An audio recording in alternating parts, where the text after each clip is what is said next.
Hello my friends and welcome back to my channel. Okay, so today's video is one that I've been low-key working on for probably since May, because I wanted to have it go up in June, and then, you know, life and everything happened, and yeah, so here we are. I'm excited about this. I'm not going to go into a ton of detail for all the books because I got a lot of books to talk about, but I will tell you a little bit about them. Anyway, this video is every single 5-star and 6-star read that I have had in 2023. So I'm very excited about this. These are the best books I've read this year. These are my very favorites, the ones I've loved the most, the ones that just really hit me, connected with me, the ones that I thought were just technically very well done. And yeah, I'm very excited about this video. Let's go ahead and get into it. So I do rate my books 5 stars and 6 stars, and a 6-star book for me has to be technically good. It has to be technically well done. Like, specifically the writing and the prose needs to be a very high quality. If it's not, I'm never going to give a book 6 stars, even if there are other aspects of it that I like, because that carries so much weight with me that it has to have really good writing, really good prose. So also, the books that are 6 stars, a lot of the times, other than that technical aspect, the thing that separates a 6-star and a 5-star is a 6-star book feels deeply personal. Like, it hit into something that I kind of really wanted or knew, something that really resonates with me, and sometimes I don't even know what that is until I read it.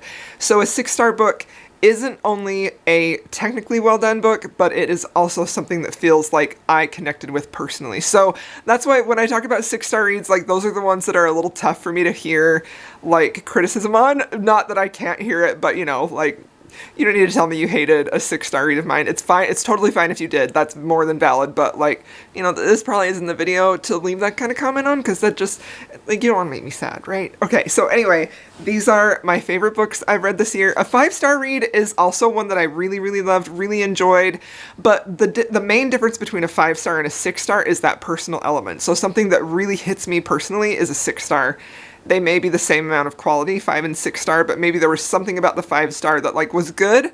I enjoyed it. I had a really great reading experience, but it didn't feel like a crystal book 100%. You know what I mean? So that's what a 6-star book is. So let's go ahead and get into it. So I have just a few stats, not a lot, because I don't want to bore you, because we're readers. I'm not a numbers person, but I do enjoy a few statistics. So the first one that I have, so this is keeping track of every book that I have read, every 5 or 6-star book from January 1st to the end of June. So the first 6 months of the year. I read 76 books total in that time. I read 38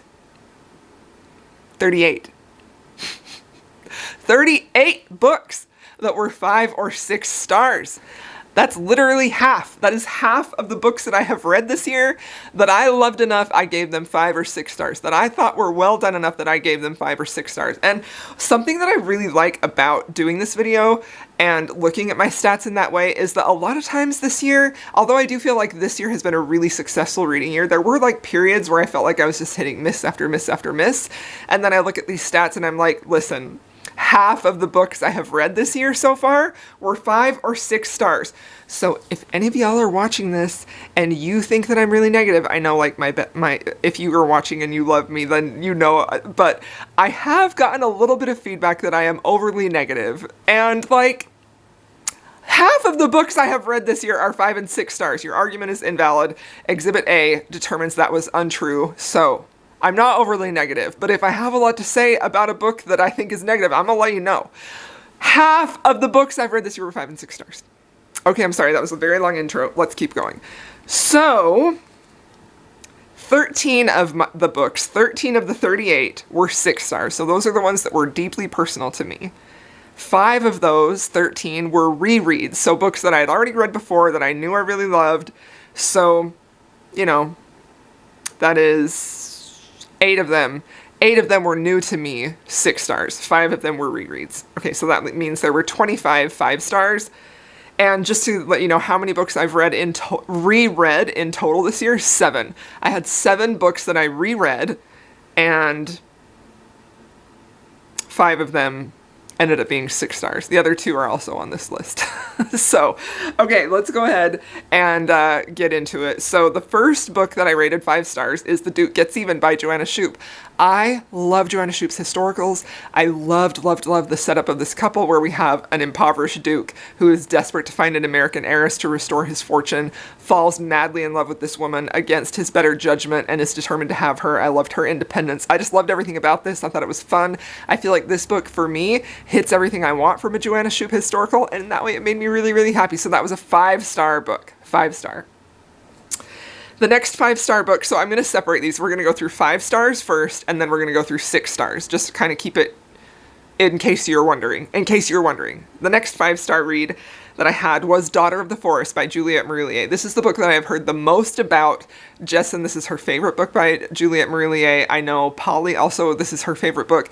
I hear nothing but praise about this book, and I adored it. It was 5-star read for me. This is an adult fantasy with romantic elements. It's based on like Celtic mythology, and it was just beautifully done.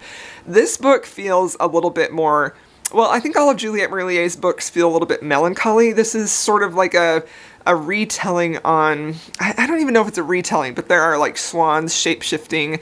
There's the magical forest. There is an evil sorceress woman who comes in, and there's a lot of sacrifice in this book regarding our heroine. She goes through a very grueling journey to get her happily ever after, but she does get a happily ever after with a wonderful man who was a wonderful hero.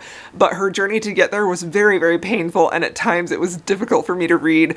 There are some visceral sexual assault scenes in this book, and I think that is really what kept it from being a 6-star read for me, because it was just so incredibly painful. The way that this book was written, it felt so, even though it wasn't graphically described in a lot of detail, it was still like graphically depicted. And I think the author does such a good job of putting you in her characters' heads and shoes that you could really feel everything about it. So I loved this book, loved it so much, 5 stars. Okay, the next 5-star read that I have is The Serpent and the Wings of Night by Carissa Broadbent. You know, as I was compiling this list, this is the one that I feel like was probably a little generous because there were elements of this book that were technically not well done enough to be a 5-star read, but I still feel like her prose is really solid and really great, and her characters are usually really good. I feel like they were a bit weaker here than in Daughter of No Worlds, which is a very strong character-driven fantasy romance book.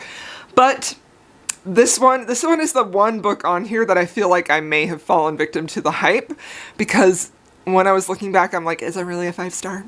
It's probably more like a 4-star. It really, truly is probably more like a 4-star, but I included it because I still enjoyed it. It was fun, but it wasn't, when I look back on this list, I think it probably wasn't quite up to what I think a 5-star read should be. So the next book is Son of the Shadows, which is the second book in the Seven Waters series by Juliette Marillier. So this one I also gave 5 stars, but I liked it better than Daughter of the Forest. I loved the romance in here better. I loved the plot in here better.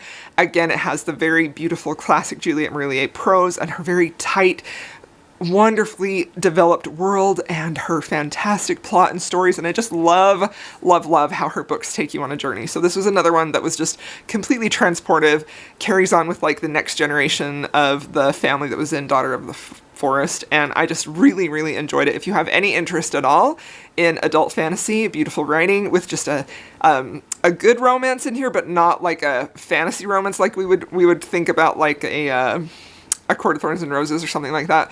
But if you really want a rich, beautifully built fantasy that has some romance in it, highly recommend these. They're fantastic.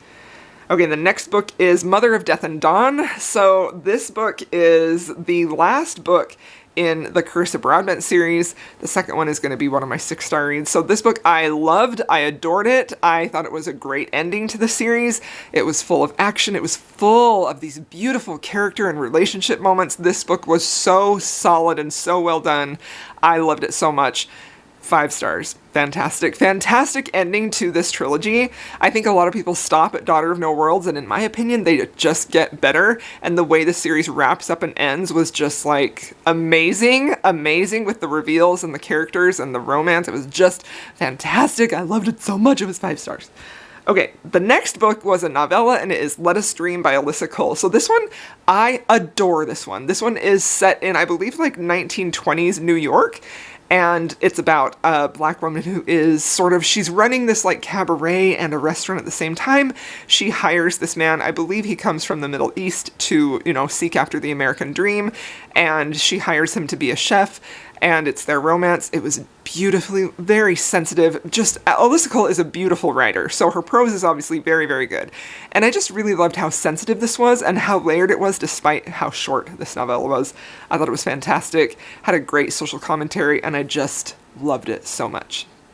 The next one is The Siren. So this book, oh my gosh, this is a romance, but it is, I would say it really sort of takes what you expect from a dark romance or an erotic romance, and it doesn't give you anything what you're expecting. Like, this one sort of defies all of those conventions, and it is part of a series, so you don't get a happily ever after at the end of this book, but it was absolutely stunningly written, so thought-provoking, with so many conflicted characters who are making some poor decisions, but they think they're making the right decisions, and there were just like these relationships. She is a female dom, but she is a sub to her dom, who is also like a Catholic priest, and then they have been broken up, and she's also a writer who is trying to sell her book to this big publisher, and they want her to kind of like literary fiction it up.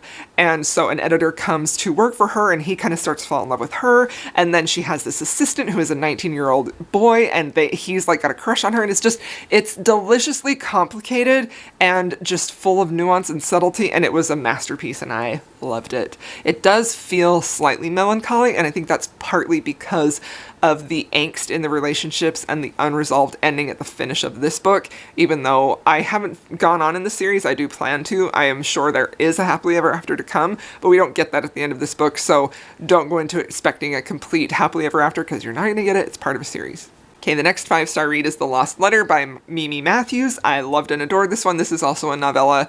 It is just beautiful, lovely, romantic. I love Mimi Matthews because she always delivers on swoony romance for me. She really nails that interaction between the characters in a way that makes you believe they're falling in love, and that just feels very visceral without leaning too heavily or heavily at all, because she is a closed-door romance writer on the physical element of the relationship to carry the romance. And I really love and appreciate that, and I think it takes an awful lot of skill, and I just thought it was fantastic. This is about a second chance romance, and her father has passed away and left her with nothing, lost everything to gambling, so she's working as like a governess, and she ends up accepting a job being a caretaker for the man who she was in love with, who went to the war, has now come back and is a damaged hero. And there was like some miscommunication. The letters got lost. I mean, the lost letter, obviously, and they both believe that the other one doesn't love them, so there's a little bit of tension there between them until it's finally resolved. And it was just a beautiful romance and a beautiful story. Okay, the next one is Mile High. This one was a very, very good one. I think this is just, I love this author, Liz Tomford. She writes such great character-driven romances, and she does such a good job of getting those little romantic gestures and those tiny moments between our couple that just feel so real and explosive. And I just love how she writes her characters and how she writes the longing and how she doesn't give you what you want right away. She sort of gets that delayed gratification just perfect, so you're not frustrated, but you are just enjoying this drawn-out tension in a way that just feels very satisfying. And I also really loved how the hero loved and adored our curvy heroine and sort of showed her how delicious and seductive that she was, and that allowed her to see that about herself as well. I just loved it. I thought it was great. The next 5-star read is Days of Blood and Starlight. This is the second book in the Daughter of Smoke and Bone young adult trilogy. This was one of my rereads. I love this series so much, and this book I think is a really powerful bridge book for the first and the third. It allows you to really explore this world more. It gets you right into that feeling of despair, like how is this going to work out? How is our couple going to get together? How is this world war going to end? And like the stakes are super high romantically. For the characters, there's death happening. It's just so good. I love this book, and I love how Lainey takes you into like the pits of despair and allows you to sort of linger there and savor that feeling of despair. But then at the same time, she can pull you up and give you this little spark of hope that keeps you going. So you're not just like trudging along in the pit of despair, but she lets you feel the whole range of emotions of what it would actually be like for our characters. And that's one reason why I love her. And I think she's such an excellent character-driven and world building author. I just love her so much. So the next book that I read is The Coldest Winter by Brittany C. Cherry. I loved this. I thought it was fantastic. I thought it was very sweet and very romantic, and it was full of all of these moments where our couple could have this really building relationship that had an element of forbiddenness to it, because like he's a student in high school even though he's 18. She's like a student teacher, and I just loved it. I loved the complexities of how they're both dealing with their grief and how they had so much thrown at them and they still managed to stay together and work it out, and I loved it. I thought it was great. I had a great time reading it. Okay, the next 5-star read is The Ashes and the Star-Cursed King. So I think this is the second book of the Crowns of Nyaxia, and this completes the duet for this couple. I liked this one a lot better than Serpent and the Wings of Night, and I think this one is a true 5-star read. Like I said, like the only book on this list that I feel like I was being overly generous for was definitely The Serpent and the Wings of Night. I thought The Ashes and the Star-Cursed King was a very solid 5-star read, a great conclusion to this fantasy romance, and I really enjoyed it. Okay, now the next one is King of Pride, which I absolutely loved. I love this new series by Anna Huang. I think that this one has such a great, stoic, stern hero who is out of his mind in love for the heroine, and I loved the forbidden element to it. I thought the characters were great. I loved the romance. There were so many like pocket scenes in here that were romantic and swoony that just felt perfect, and I loved it. The next one is Grim and Barrett by Juliet Cross. This is the last book in her Stay a Spell series. I love this series and I love this book. This book was just so sweet and wonderful, and I just adored seeing this couple get their happily ever after. I loved all of the moments with the family to really close this series and give us the sense of, okay, our family is safe, they're all happy, they're all together, and I can revisit them anytime I want. So I loved this one. It was fantastic. And the next one was a reread for me again, and this one is Mistborn by Brandon Sanderson. So this is an adult fantasy that has really great characters. This one is just really super fun. I think this is probably the book that most people recommend if you're looking to get started in Brandon Sanderson. I love the characters in here. I love a strong female heroine, and this was a very fun read for me, and it's of course going to be a solid 5-star.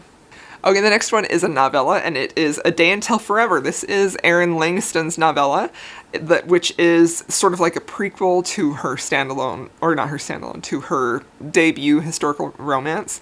And this is, it's a prequel because it features characters that we meet in that book, but it's not a prequel as in you have to read it before you read Forever Your Rogue. So this one has the brother of Nate, who is the hero in Forever Your Rogue. This is his romance falling in love with his wife, and it's just so delightful. I just loved this. This was just like a burst of happiness. Just great writing, great characters, great romance. I loved it. Okay, and then I read Venetia. So this one was recommended to me by Chris for my, I think it was Instagram Friends Choose 12 Reads, that challenge I was doing, which I'm probably not going to be finishing this year because I'm bad at finishing challenges, but I really enjoyed this book. This was my first Georgette Heyer. It was charming. It was delightful. It was clever. I loved the characters. I loved the style of this. I loved their romance. We have our hero who is a rogue for sure, and we have our heroine who is sort of taking care of her family and trying to make sure that they are going to be like successful and happy, and she is such a great character, and I just loved her. This was the abridged version that I listened to, narrated by Richard Armitage, and it was fantastic. I loved it. Okay, the next book is The Duchess Takes a Husband by Harper St. George. This is part of her series. I loved this book so much. This book starts out with what appears to be a very basic, seen it, read it 100 times, lessons in seduction type of story. And as soon as I saw that, I immediately was sort of like let down, because usually, not always, but usually that means this book is going to have a really high emphasis on the steam, and it's probably going to have them do a bunch of kinky stuff, which I just don't care about. I could not care less about that.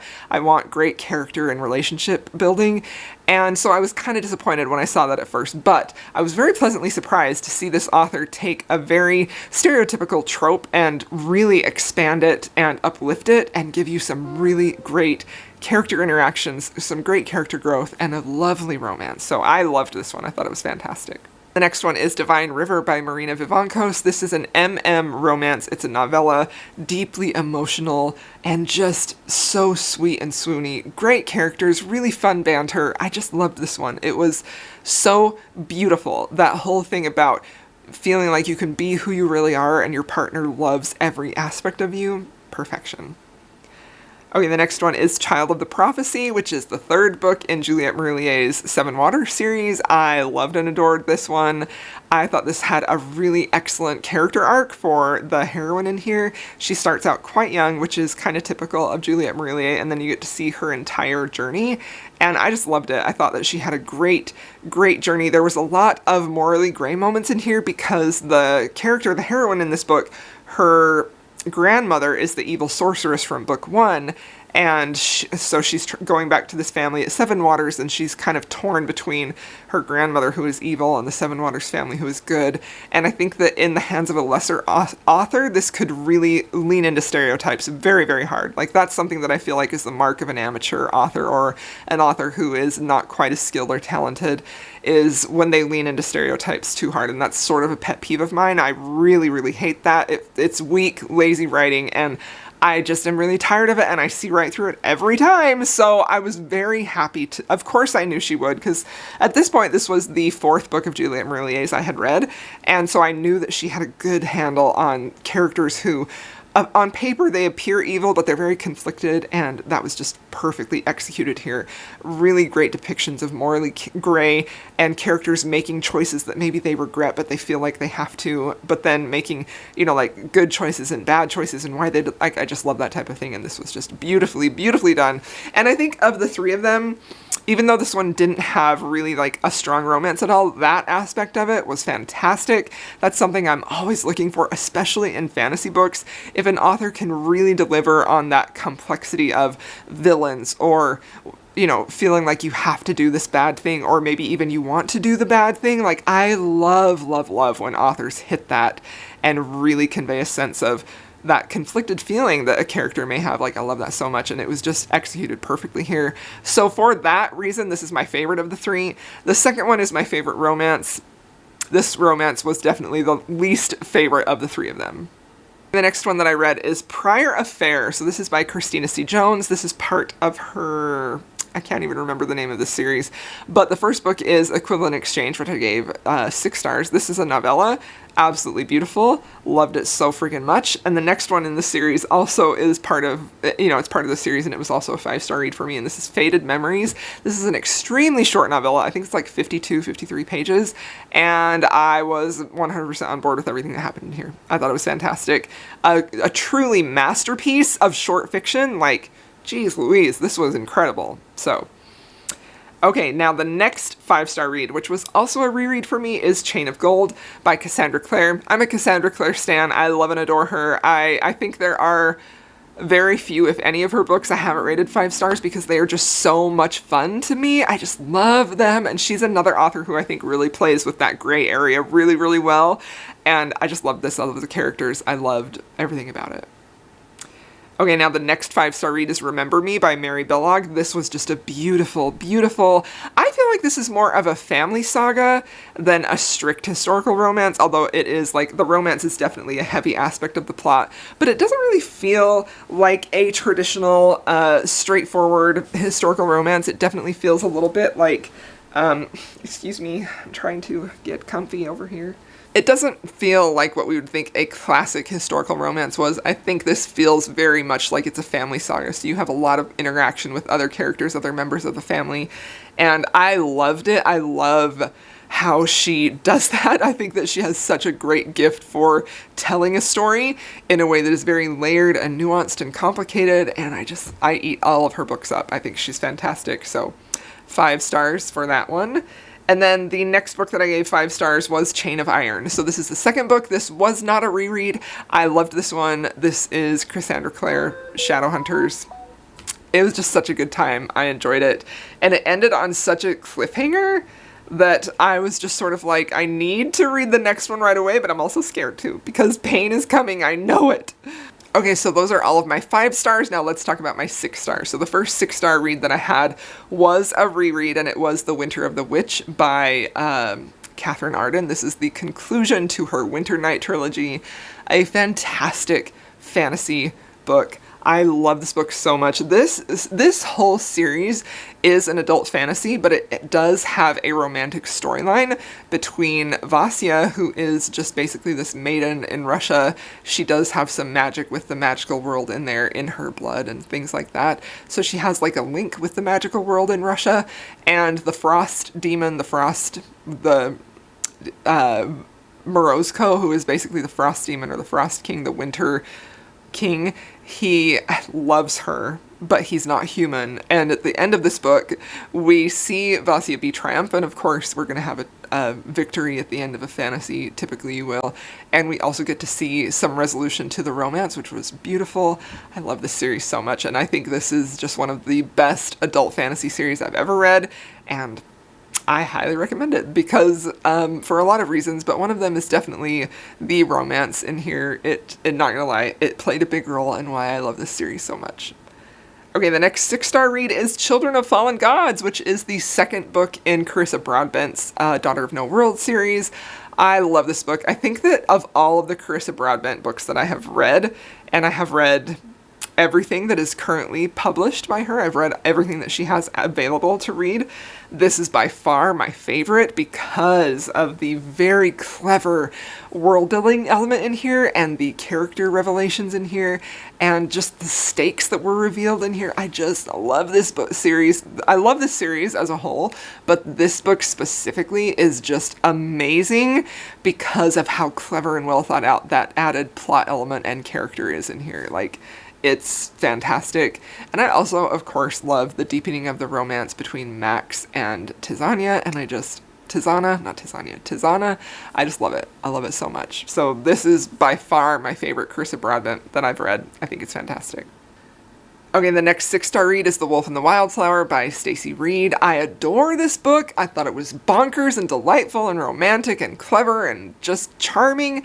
Historical romance with our heroine who has been posing as a man her entire life. Her father actually believes her to be a boy, and she is basically like training to be a psychologist, I believe, psychiatrist, I'm not sure exactly.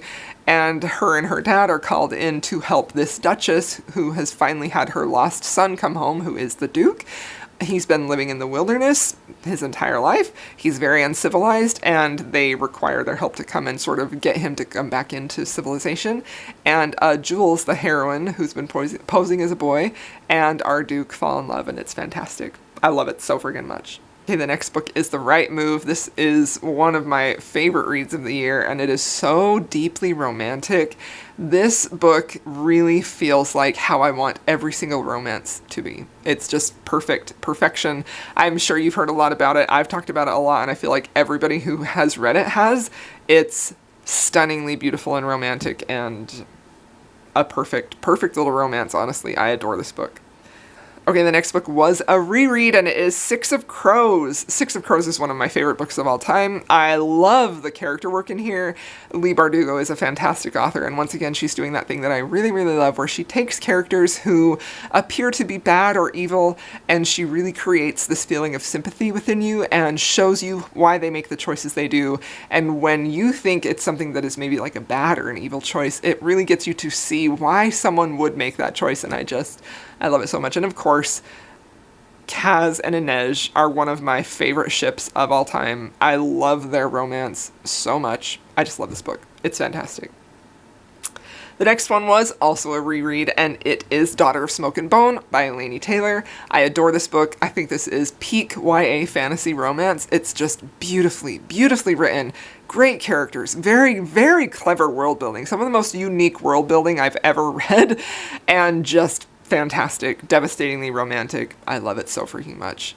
The next book is another Laini Taylor, which is another 6-star read, which is Strange the Dreamer, which is another YA fantasy with a romance in it.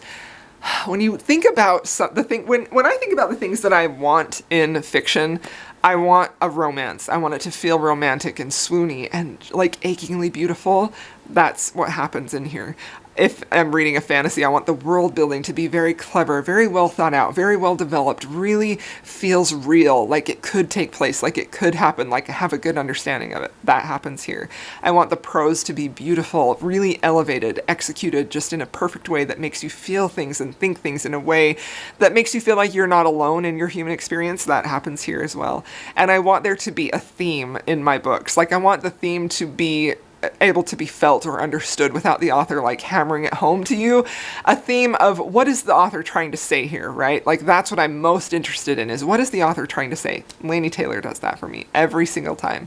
This book meets all of those requirements. So for me, this is a perfect book. I love it so freaking much. I don't even really want to tell you what it's about. If you like those things, you have to read this.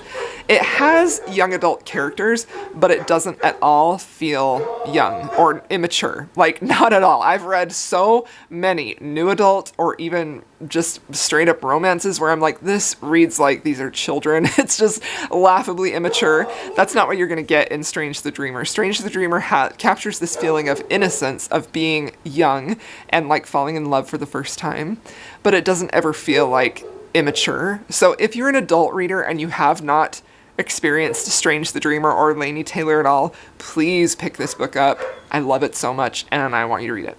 It's homework. Okay, so now the next book is also, the next book was not a reread, but it is the same author, and it's Muse of Nightmare. So this is the end of this duology. It's the second book in this duology.